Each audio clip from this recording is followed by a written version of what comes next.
Why, good evening, you beautiful souls. I hope you're having a great Wednesday thus far. And as you know, entertain to experience. That is a fundamental recognition that as a god and goddess of creation, you are. In order for you to actually have something manifest into your reality, into your experience, and to lay witness to it, you have to be open to perceive it. You have to be open to the experience itself. And this is very much the dance of how to put your cup outside and have life fill it up with that lovely nectar of experience that's going to bring you closer to your pureness and ultimately let go of those tensions, those burdens, those weights of the heart. So go ahead and get those last few wiggles out, shake it out, get cozy, get comfortable. And when you hear the first 3 taps of the singing bowl, go ahead and take a nice deep inhale with each sound of the bowl as it rings. Allow yourself to transform that exhale into a powerful yet gentle Om. Chant that divine chord by lowering that jaw, relaxing the mouth to resonate that A note. And as you close the mouth, the U and the M will form naturally. I lovingly invite you into the space of the heart. This opportunity to tap into the highest of highest selves, to lay witness to the separation, the calm, peace that radiates and unfolds from our own being. That we may ultimately let go of our assumptions this evening to fully entertain the potentials and possibilities of this human experience so we may, in turn, witness them ourselves.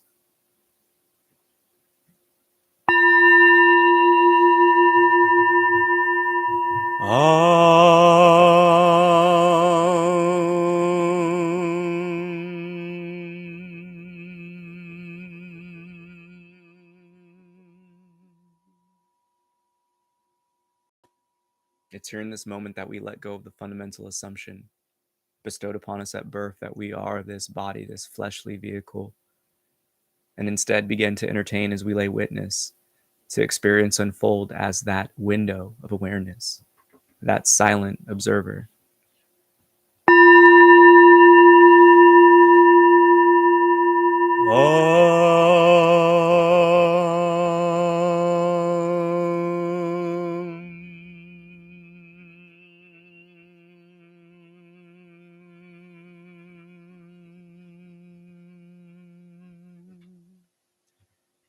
Simply witness both the internal space and the external as one and the same. That in which is seen, heard, sensed by you. That silent witness.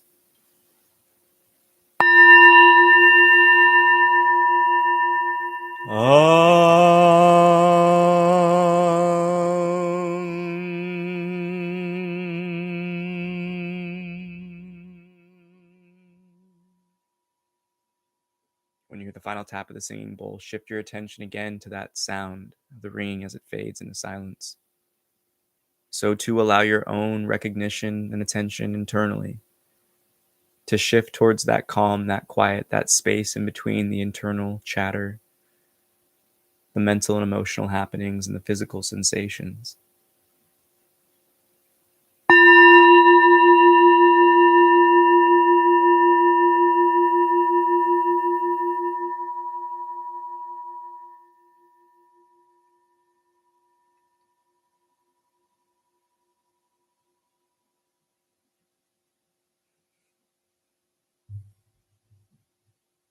When we come to recognize that life is eagerly awaiting our leap of faith, our letting go of assumption and expectation,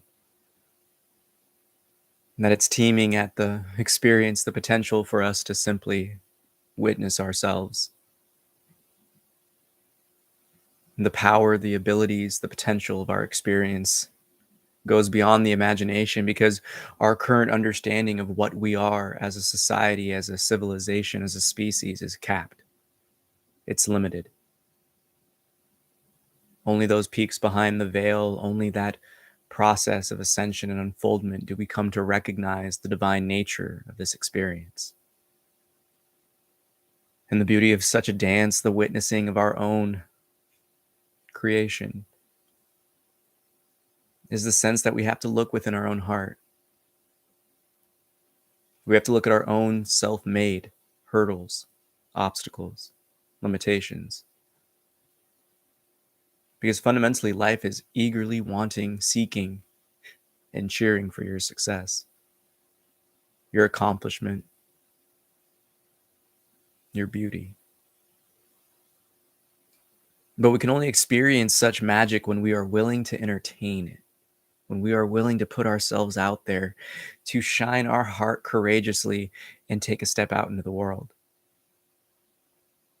Not just with actions in the external states, but also in this inner looking.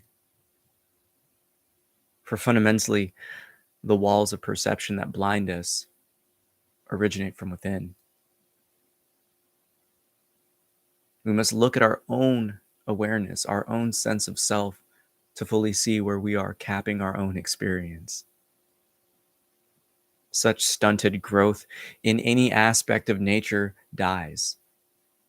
The roots that cannot grow beyond wither away. The colonies that cannot expand and grow collapse upon themselves. So in this very looking, why is it we have this tension from the human experience to hold on tighter?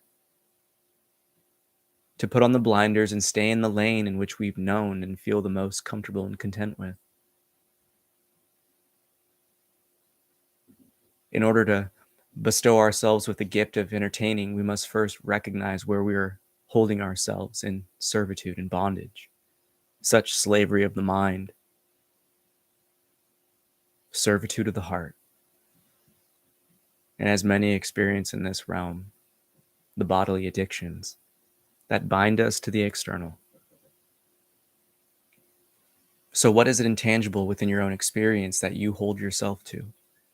What limitations, what assumptions on this experience on yourself limit your own ability, limit your own experience? Worry not. Now is the time to take a deep breath and dissolve those tensions and fears through that inferno, that eternal fire of the heart, that love of Source and life itself. Because you are one and the same. To first experience such a connection, such a knowing of oneness and selflessness, that dissolution of the individual being we call our own name. It only arises when we entertain beyond this physical experience. But the beauty of life and the general happenings of our world and our experience is that it's always showing you. It's always guiding you deeper and deeper into that pureness, that recognition that you are beyond the body, that you are beyond the flesh. Even Western science is catching up, knowing that this universe is a matrix of light, a manifestation that is based upon energy and energy alone, varying at frequency and vibrations that your atoms don't even touch. So what holds this experience together but a thought?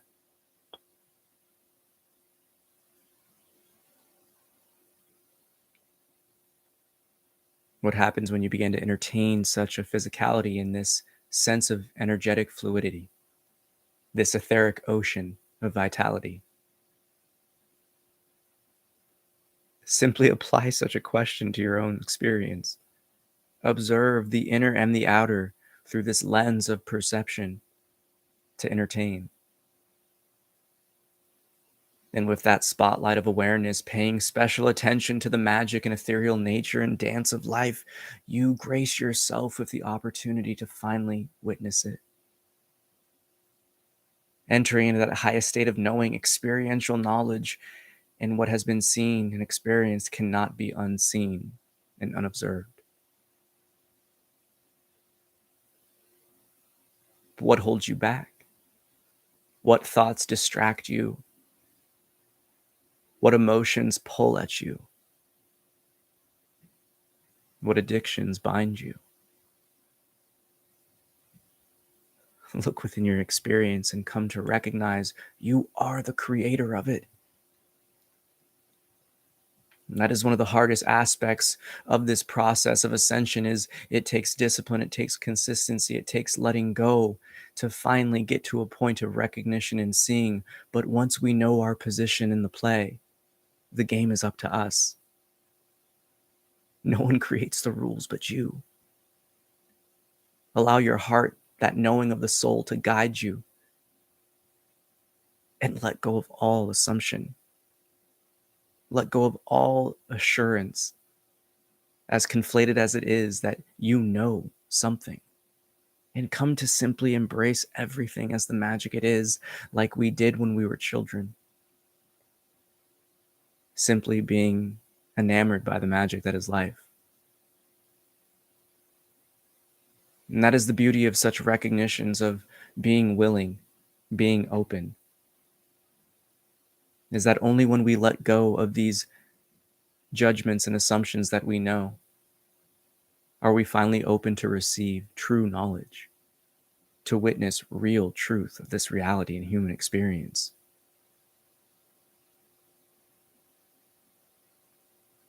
Take a nice deep breath in with a big smile on your face. Fill yourself up with as much as that energy, that chi, this vital energy that's swimming all around. And when the body is filled with air, take a few more deep breaths. As much as you can, pack the body with this vital energy. Hold briefly before slowly and effortlessly releasing again through the nose. Come to entertain the sense that you are the witness, that you are not the body. Again, take a slow, deep breath just as before. That even in this act of breathing and observing the bodily tensions and energies, that they are all presenting themselves before you. And when ready, again, take a few more deep breaths. Fill yourself up with as much air as you can before gently releasing through the nose again, slowly. When the body slows down, you observe it. When the energies heat up, you witness it. And with this sense of separation, you see yourself as from that bird's eye view, looking down, witnessing the denser physicalities happening. And again, take a deep breath here, slow and steady, filling yourself up with as much of these vital energies as you can to observe the distance, the separation, the detachment. As the body calms, you simply witness your own creation, your own womb of peace that radiates from you. Again, take as many little tiny breaths as you can to fill yourself up fully before slowly releasing the breath through the nose.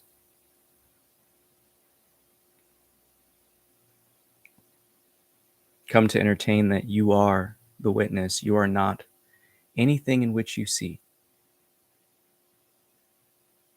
Come to recognize what that fully means.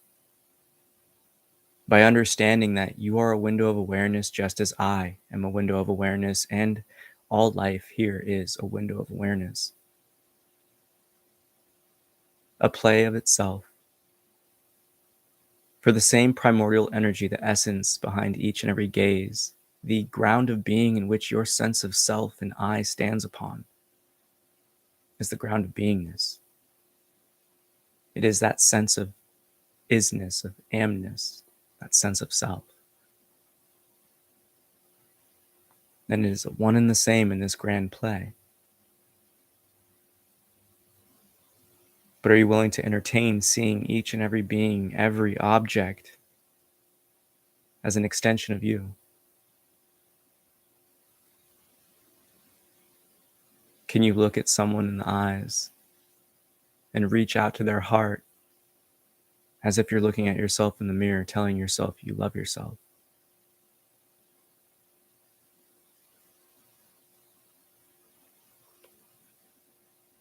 Come to fully experience that oneness by letting go of this sense of individuality, by letting go of this human arrogance that you are the body, that this body belongs to you, and come to recognize your position in this play fully, that this physical vessel belongs to earth. So cameth from the earth, so returneth. That is the reality of this human experience, that it is a dance, a blending of spirit and matter, and you get to lay witness to this divine film. So are you allowing the divine film to unfold, or are you trying to tinker?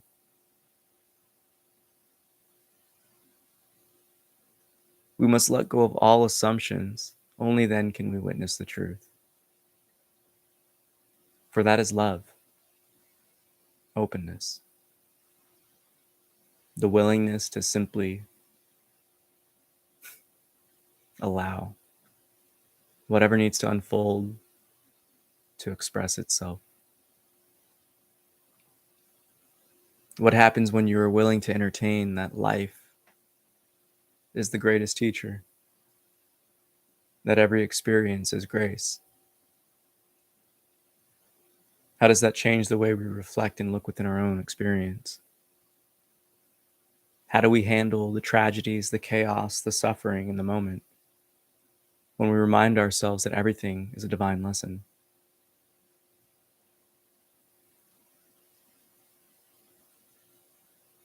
It's in those moments of immense pain when we lose a loved one that we must again question to entertain. How is this all grace? That allows us to see the vast beauty and magic that is this temporary yet epic life.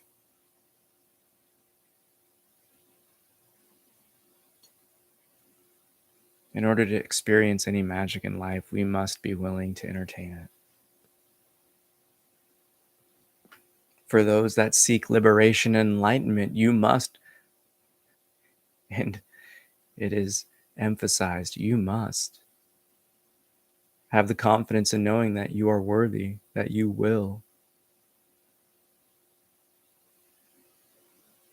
and that it's your birthright.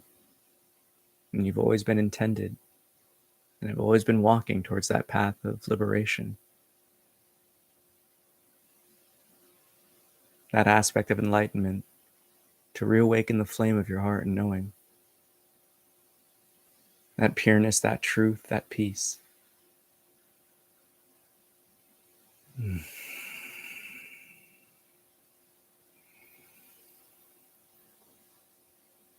Mm.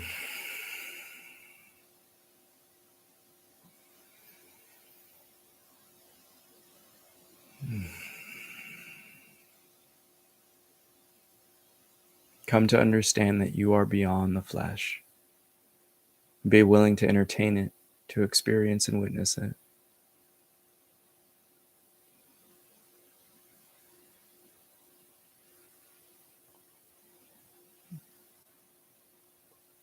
But the most important highlight, the most important piece of this aspect of entertaining, the willingness to be graced by life's many experiences, again comes through that lens of love.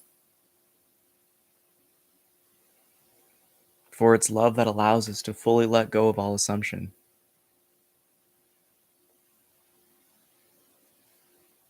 Because when we assume, we hinder life's expression. For when we assume, we hinder the paths in which we can take.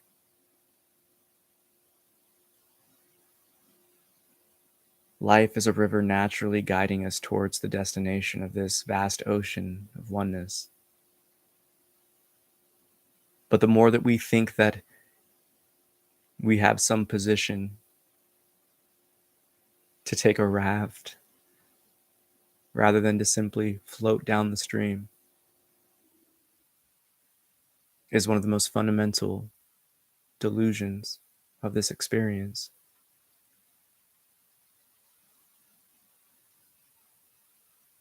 For yes, there is free will to sit upon the shore and watch the river, to crash about and thrash about the rocks, the logs. But when the willingness, the free will chooses to lay down the reins and allow life to guide it, it's as if your heart sets sail.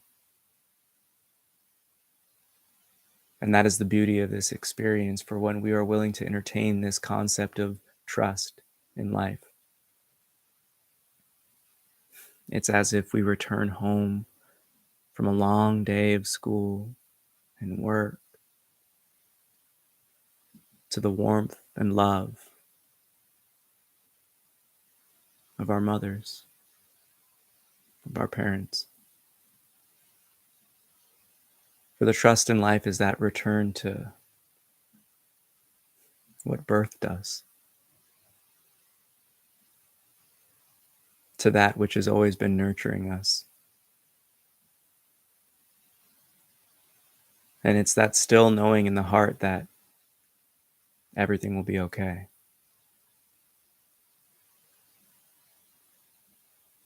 So, what holds you back from entertaining the magic in your own experience?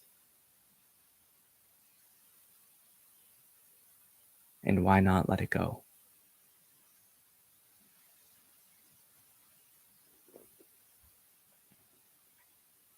When you hear the final tap of the singing bowl, take a long, deep inhale. And with your exhale, proclaim this release, this letting go of such assumptions, so that you may be loving and be open to entertain and experience all of life's magic, guiding you deeper and deeper into that pureness.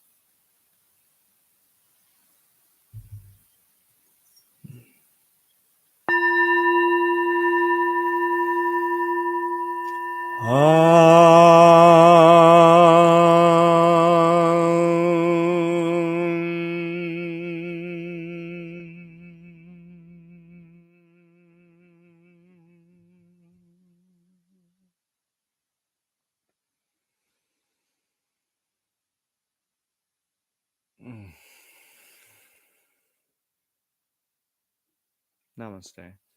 I bow to the divine within you, and thank you so much for tapping in. Don't forget to smash that like, do the cool YouTube stuff. And this aspect of entertaining to experience, this is by far one of the most potent and powerful, I would say, pointers to explore. Transcend concepts, especially with this teaching. Concepts mean nothing. That's not what we should entertain ourselves with. When people hold on to concepts that, oh, I am this, I am that, and you haven't experienced it yet, it's very different than trying to put yourself in the position to experience it. And what I mean by that is, instead of saying you are a god and goddess and seriously just saying that to yourself over and over, I'm a god and goddess, I'm a god and goddess, but still act like an asshole, like, sorry, yo, you're not going to awaken to your divinity. To be that god and goddess, it's to treat yourself, to live your life in that divine light, to see the food that you're putting into that temple as sacred.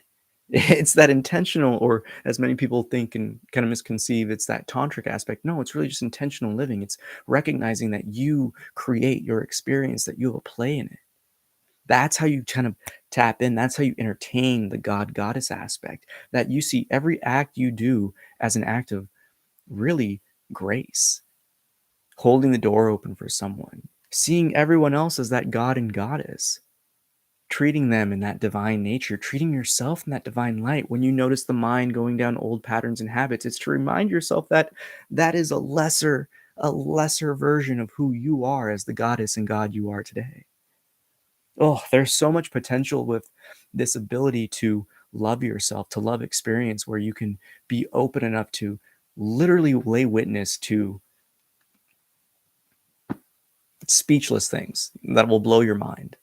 The synchronicities, the divine timing, the moments of, you can say, almost like psychic abilities, those intuitional things that guide you into these perfect situations, that it's like the 1 in a trillion odds that all these things would play out for you to witness it. We've all had those experiences.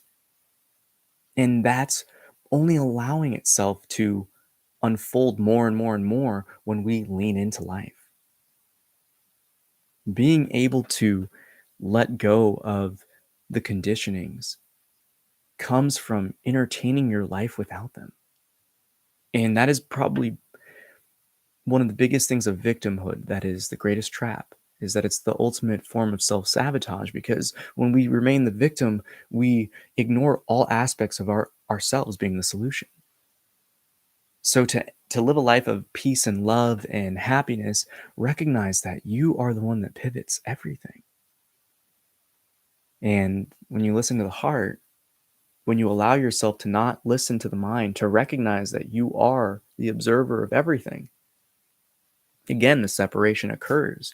So, in closing notes, if there is one thing that anyone could instantly try to entertain right now and experience firsthand,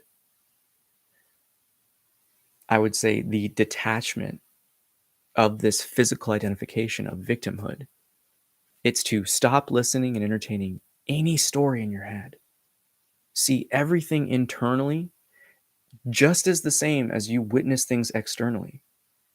Because naturally, we overlook the subtlety of this greatest teaching. When we see something outside of ourselves, we naturally have that otherness, that separate mentality come into play.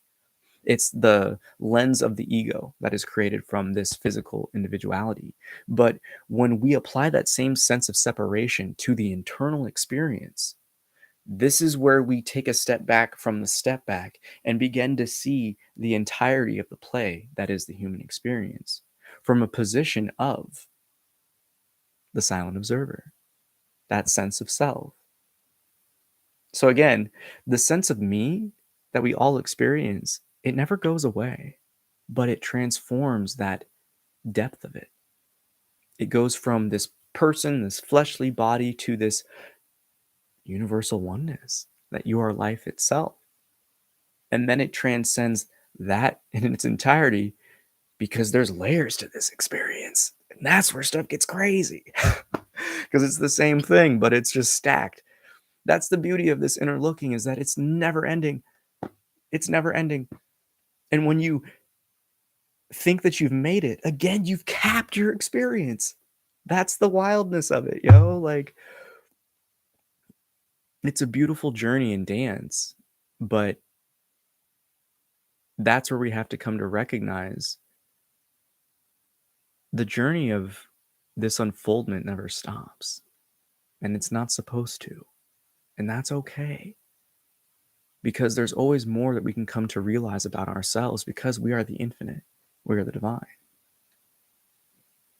And the true perfection here in this play of life is simply trying to come closer to home. You're doing it already, but when you really lean into it, the ride becomes fun. So with that, may the fruit of knowledge offer a seed, and in that seed may your love, will, and intuition give life and nourishment. For a tree shall grow, and in its shade may you find peace, and offer peace to all who ask. Namaste. I bow to the divine within you. I love you so much. Have a great evening. Enjoy your night. And if you're watching this in the morning, have a great day. I love you so much. Peace.